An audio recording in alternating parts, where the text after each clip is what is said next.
بسم اللہ الرحمن الرحیم۔ السلام علیکم۔ ایک بدبخت شوہر کی کہانی، اسی کی زبانی۔ میری عمر ان دنوں صرف 30 سال تھی، لیکن میں ابھی شادی کے لیے تیار نہیں تھا کہ ایک رات معمول کے مطابق میں پڑھائی سے گھر واپس آیا تو اماں نے مجھے ایک عجیب بات بتا دی۔ کہنے لگیں کہ بیٹا، تمہارے بھائی کی شادی ہے، اس لیے تم کچھ دن کی چھٹیاں لے لو۔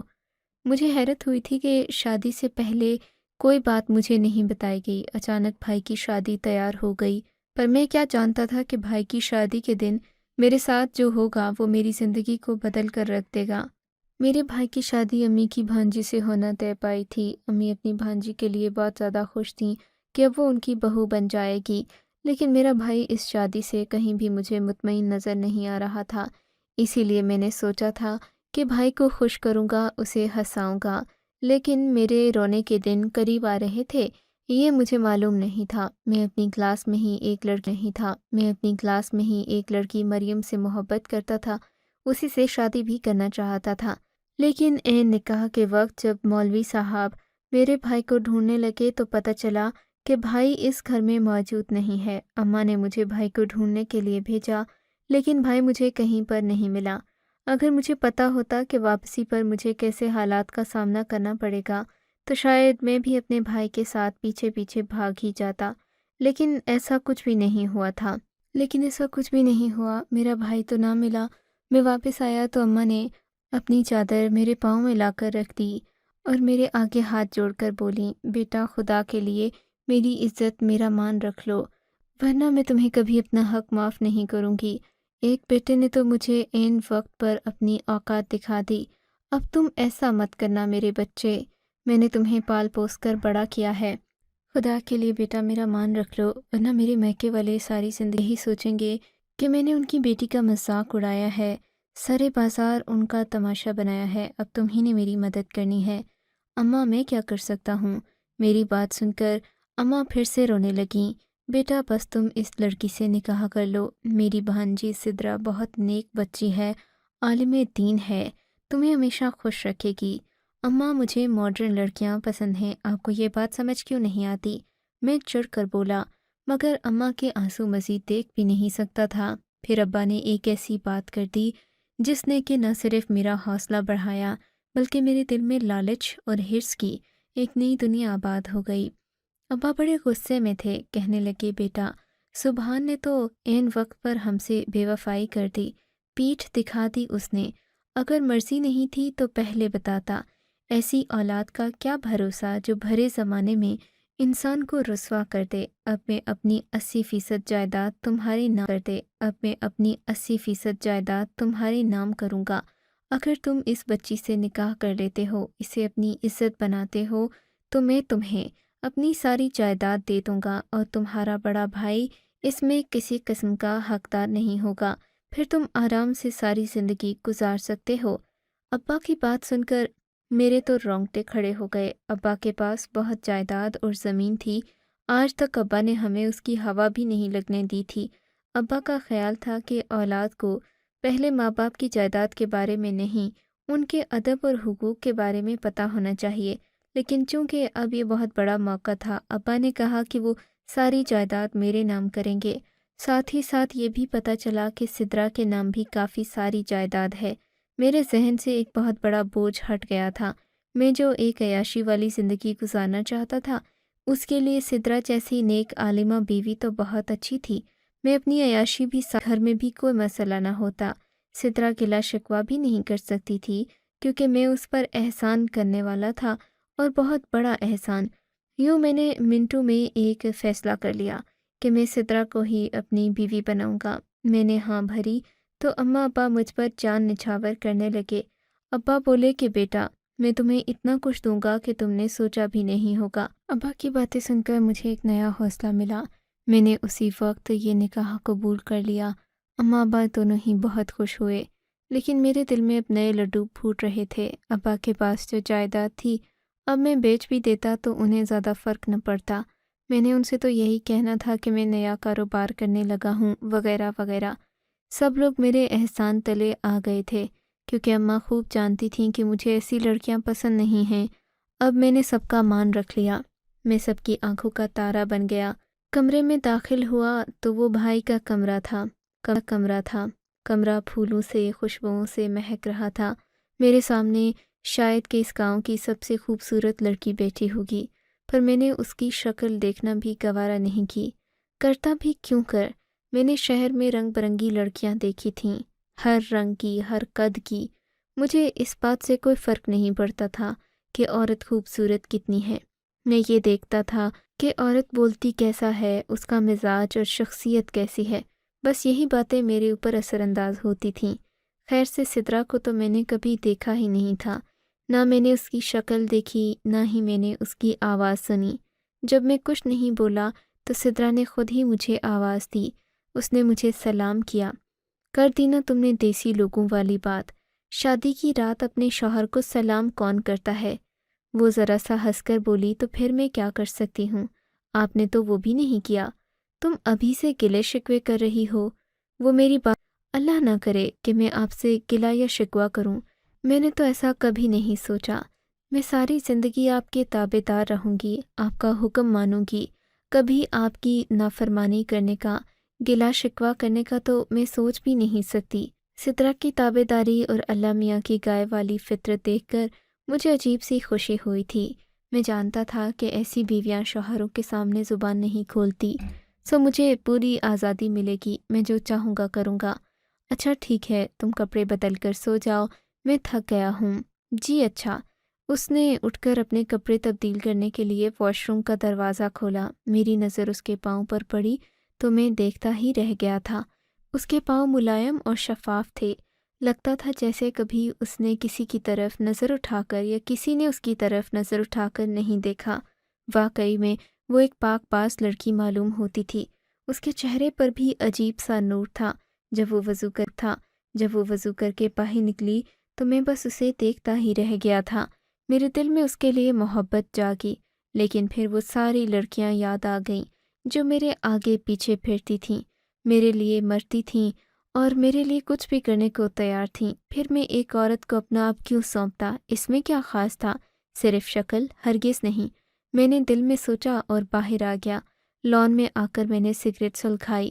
تھوڑی ہی دیر کے بعد اماں بھی وہاں پر آ گئیں، میرے سر میں ہاتھ پھیرتے ہوئے بولیں، بیٹا پریشان نہ ہو، تمہاری بیوی لاکھوں میں ایک ہے، تم دیکھ لینا، زندگی بھر تمہیں خوش رکھے گی۔ ایسی نہیں ہے کہ ہر دوسرے تیسرے سے بات کر لے، بڑی خاص بچی ہے، اور تم قسمت والے ہو جو اس کے شوہر بنے ہو۔ ایسی لڑکیاں آج کل ڈھونڈنے سے نہیں ملتی۔ ہاں اماں، آپ صحیح کہہ رہی ہیں، بس میں نے تو آپ کی چادر اور آپ کے مان کے لیے یہ سب کیا، ورنہ مجھے ایسی لڑکیاں خود نہیں پسند۔ میں خوش ہوں۔ میں نے سعادت مندی سے سر جھکا لیا تو اماں مجھے دعائیں دینے لگیں۔ چلو بیٹا، نئی نویلی لڑکی ہے، دلہن ہے، تم جا کر اس کے پاس بیٹھو، اس کا دل بہلاؤ۔ ہاں اماں، میں جا رہا ہوں۔ میں سر جھکا کر اندر آ گیا۔ میں نے دیکھا میری بیوی چائے نماز پر بیٹھی نماز پڑھ رہی تھی۔ نہ جانے کیوں اس کا صبر دیکھ کر مجھے اسے تنگ کرنے کا دل چاہ رہا تھا۔ میں نے اسے دیکھ کر طنزیہ جملہ کسا، تم نے ایسے کون سے گناہ کیے تھے شادی سے پہلے کہ اب جائے نماز پر بیٹھ کر ان کی معافیا مانگ رہی ہو؟ کوئی تو وجہ ہوگی، کچھ تو کیا ہوگا تم نے اپنے ماضی میں کہ تم اتنی نادم ہو۔ میری بات سن کر وہ مسکرا دی اور بولی، میں تو آپ کی سلامتی اور لمبی عمر کی دعا مانگ رہی ہوں، میرا ایسا کوئی گناہ نہیں۔ ویسے ہم سب گنہگار ہیں، ہمیں اللہ سے معافی مانگنی چاہیے، ہدایت کی دعا کرنی چاہیے۔ کیوں، تمہیں کیا لگتا ہے میں جہنم میں جاؤں گا؟ میری بات سن کر اس نے میرے پاؤں چھوئے۔ مجھے یہ سب اب بناوٹی لگ رہا تھا، کہیں سے بھی وہ مجھے حقیقی معلوم نہیں ہو رہی تھی۔ اس کا صبر مجھے مزید غصہ دلاتا۔ اگر تھوڑا سا غصہ شاید وہ بھی کر لیتی تو میں نارمل ہو جاتا یا سمجھتا کہ وہ بھی میرے جیسی انسان ہے، پر وہ تو فرشتہ صفت انسان بن رہی تھی۔ اس کے کپڑے، اس کے چلنے پھرنے کا اور بولنے کا انداز سبھی ایسا تھا۔ خیر میں نے اپنی بیگم سے اور ایسی کوئی بات نہیں کی تھی، لیکن میں یہ بات جان گیا تھا کہ وہ ایک شریف عورت تھی۔ میں ابھی یہ ساری باتیں کر ہی رہا تھا کہ میرے کمرے کے دروازے پر دستک ہوئی۔ رات کے 12 بجے تھے۔ مجھے حیرت ہوئی کہ اس وقت میرے کمرے کے دروازے پر دستک کون دے رہا ہے۔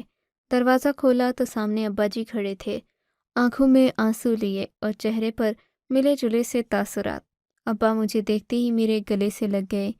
ابا کی خوشی میری سمجھ سے باہر تھی۔ کیا بات ہے ابا، آپ کیوں خوش ہو رہے ہیں؟ میں نے ہنستے ہوئے ان سے پوچھا۔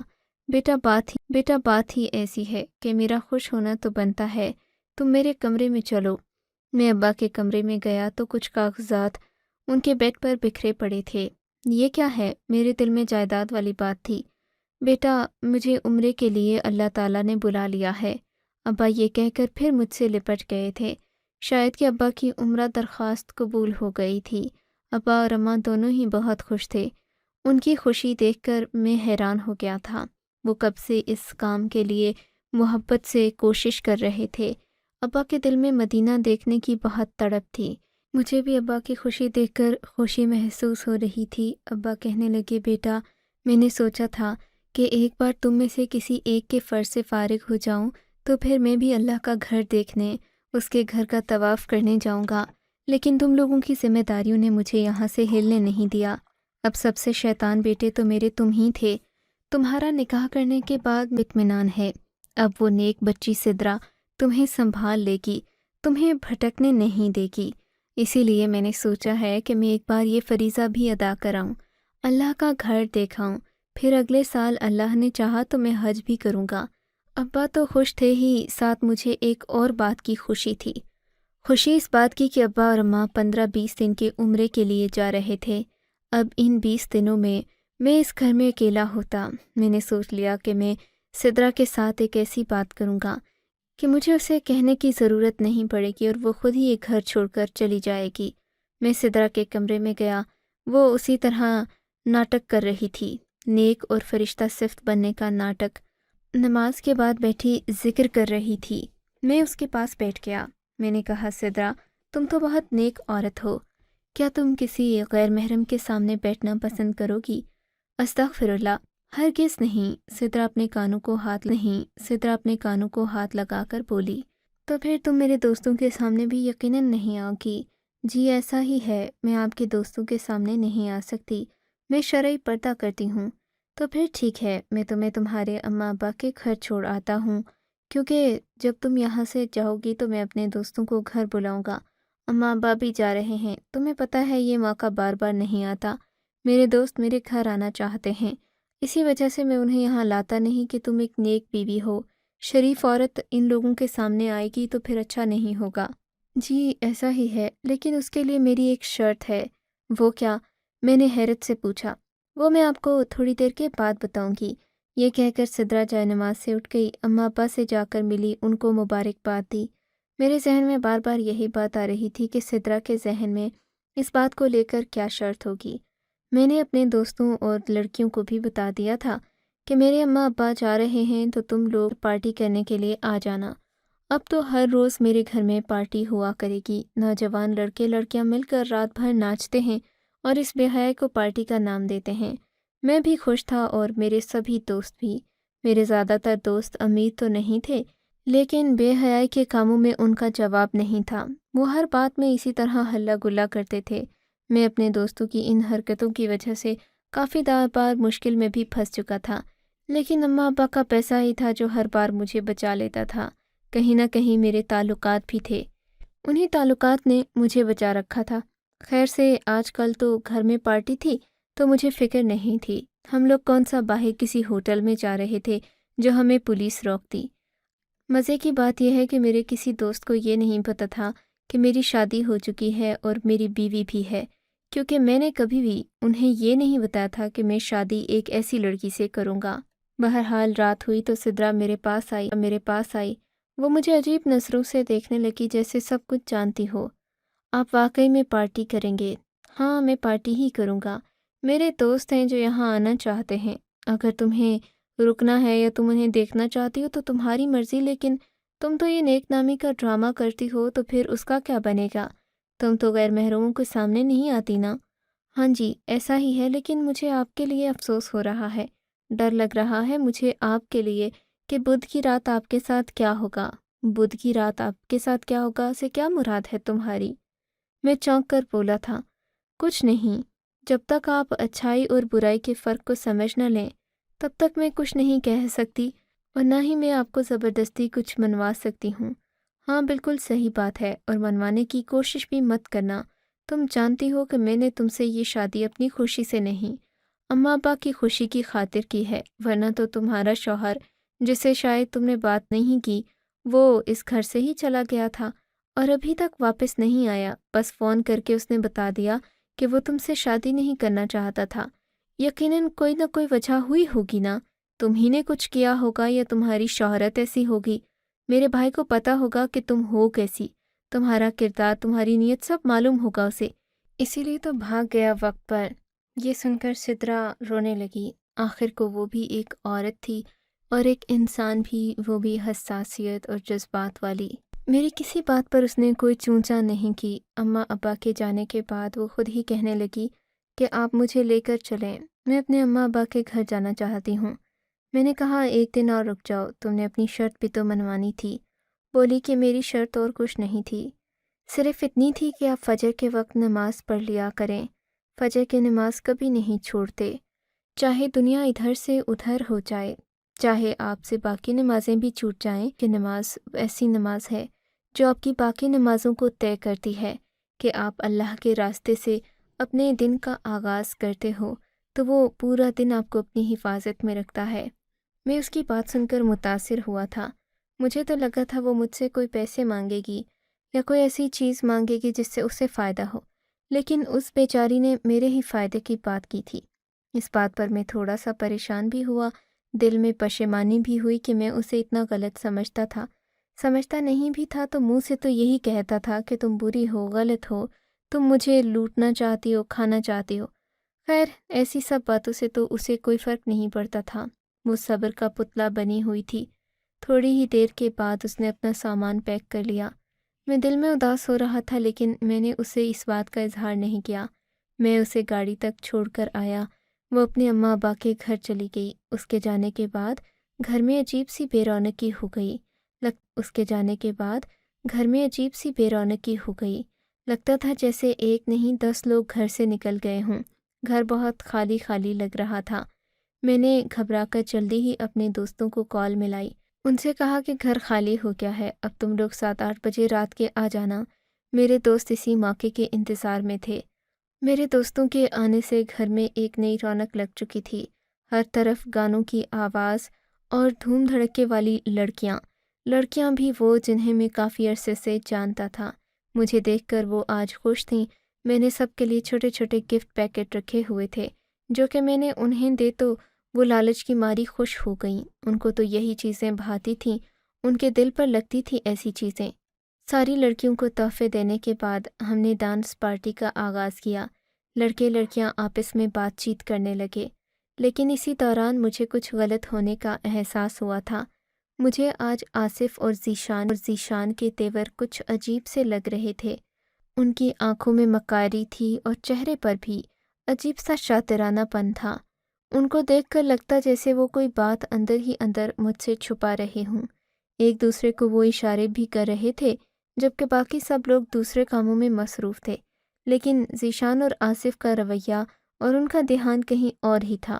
میں نے ان پر نظر رکھنا شروع کر دی، لیکن پھر مجھے آمنہ نے بلایا۔ وہ میری سب سے پسندیدہ لڑکی تھی۔ اس نے کبھی بھی میرے سامنے اونچی آواز میں بات تک نہیں کی تھی، بہت عزت کرتی تھی میری۔ میں اس کے پاس چلا گیا، وہ بھی مجھ سے باتیں کرنے لگی۔ باتوں ہی باتوں میں پتہ نہیں چلا کہ کب رات کے 12 بج گئے۔ پھر ہم لوگوں نے کھانا منگوایا۔ میں نے سب کو اپنے ہاتھوں سے کھانا سرو کیا۔ سب لوگ مجھ سے بہت خوش تھے، لیکن ابھی بھی آصف کی آنکھیں کچھ اور ہی بتا رہی تھیں۔ وہ کھانے میں بھی زیادہ دلچسپی نہیں لے رہا تھا۔ میں نے اس پر زیادہ اصرار، بے چینی ہونے لگی۔ میں پچھلے کمرے کی طرف گیا تو مجھے اپنی بیوی کی آواز آئی۔ وہ مجھے کمرے میں بلا رہی تھی۔ نماز پڑھ لیں، خدا کے لیے نماز پڑھ لیں۔ میں یہ آواز سن کر حیران رہ گیا۔ وہ تو میرے سامنے میکے گئی تھی، کیا واپس گھر آ گئی ہے؟ مجھے بہت غصہ آیا تھا۔ اس کی آواز حقیقت میں میرے کانوں میں ٹکرا رہی تھی۔ اب یہ کوئی وہم ہو تو نہیں سکتا تھا، حالانکہ گھر میں موسیقی کی آواز کافی اونچی تھی، لیکن پھر بھی مجھے یقین ہو گیا کہ وہ واپس گھر آ گئی ہے۔ غصے میں نے اپنے کمرے کا دروازہ کھولا، دروازے کو کنڈی لگا دی، لیکن جیسے ہی میں نے دروازے کو کنڈی لگائی، باہر سے شدید قسم کی آوازیں آنے لگیں۔ آوازیں ایسی تھیں کہ سن کر میرا دل بیٹھ گیا۔ آوازیں پستول سے نکلنے والی گولی کی تھی جس نے فضا میں ایک عجیب سی چنگھاڑ پیدا کر دی تھی۔ میں اپنے کمرے کے بیڈ کے نیچے لیٹ گیا۔ مجھے بہت ڈر لگ رہا تھا، لگتا بھی کیوں نہیں کہ نیچے لیٹ گیا۔ مجھے بہت ڈر لگ رہا تھا، لگتا بھی کیوں نہیں۔ میں اپنے کمرے میں چھپا تھا۔ تھوڑی ہی دیر میں میرے کمرے کے دروازے پر دستک ہونے لگی۔ میں سمجھ گیا کہ گھر میں چور گھس آئے ہیں۔ پولیس کو میں پہلے ہی کال کر چکا تھا اور تھوڑی ہی دیر میں پولیس کا سائرن بجنے لگا۔ میرے کمرے کے دروازے کو کوئی کھول نہیں سکتا تھا کیونکہ میرے کمرے کا دروازہ بہت مضبوط تھا۔ اس کا تالا اگر 400 کلو وزن لگایا جائے تب ٹوٹ سکتا تھا۔ بلا وجہ میرے کمرے کا دروازہ کوئی توڑ نہیں سکتا تھا۔ اس کمرے میں سارا زیور، قیمتی چیزیں، پیسے، روپے، ہر طرح کے کاغذات رکھے ہوئے تھے، جبکہ میرا موبائل میں اپنے ساتھ ہی لے کر اپنے کمرے میں آ گیا تھا جب مجھے میری بیوی کی آواز سنائی دی تھی۔ تھوڑی دیر کے بعد جب پولیس آئی تو سارا ڈرامہ ختم ہو گیا۔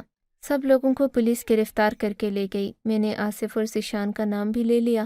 وہ غریب گھر سے تھے لیکن بڑے ہی مکار اور چالاک نکلے۔ مجھے مارنے کی منصوبہ بندے ہوئے تھے۔ مجھے تو قانون پر یقین نہیں آیا کہ میرے اپنے جگری دوست میرے خلاف اتنا بڑا منصوبہ بنا سکتے ہیں۔ ان کو میری شادی کے بارے میں بھی پتہ تھا اور یہ بھی کہ میرے کمرے میں اچھا خاصا قیمتی طلائی زیور پڑا ہے۔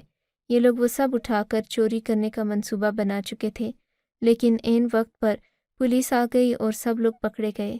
لیکن سب سے بڑی بات جس کی طرف میں آپ کی توجہ دلانا چاہتا ہوں وہ یہ کہ اس دن میری بیوی گھر پہ نہیں تھی۔ اگلے دن وہ میکے سے واپس آئی، لیکن رات کو اس کی ایک آواز نے مجھے بچا لیا۔ شاید یہی اللہ کے بندوں کی خاص بات ہے کہ وہ وقت اور حالات کو پہلے ہی بھانپ لیتے ہیں۔ آپ کو اگر یہ کہانی اچھی لگی ہے تو اس ویڈیو کو لائک کیجیے اور اس طرح کی مزید کہانیاں سننے کے لیے ہمارے چینل کو ضرور سبسکرائب کیجیے۔ کہانی سننے کا شکریہ۔ آپ سے ملاقات ہوگی اگلی ویڈیو میں، تب تک کے لیے اللہ حافظ۔